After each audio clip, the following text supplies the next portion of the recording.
السلام علیکم ورحمۃ اللہ وبرکاتہ۔ ناظرین، آپ کی خدمت میں ایک حدیث پیش کی جا رہی ہے جس کا تعلق جنت اور جہنم کا آپس میں جھگڑنا ہے۔ حضرت ابو سعید خدری رضی اللہ تعالیٰ عنہ سے روایت ہے کہ نبی کریم صلی اللہ علیہ وسلم نے فرمایا، جنت اور دوزخ میں جھگڑا ہوا۔ جہنم نے کہا، میرے اندر شرکش اور متکبر انسان ہوں گے۔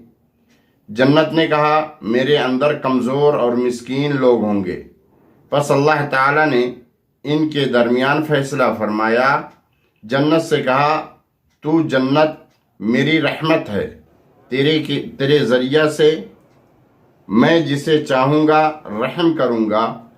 اور دوزخ سے کہا کہ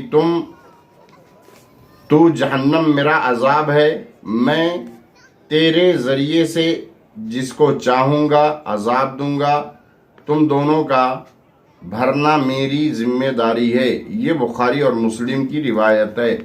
پتہ یہ چلا کہ انسان اللہ رب العالمین کے یہاں جو بہت اچھی اور گمنام کی زندگی گزارتا ہے وہ اللہ کے یہاں فضیلت والا ہے، بشرطے کہ وہ نیک اور صالح ہو۔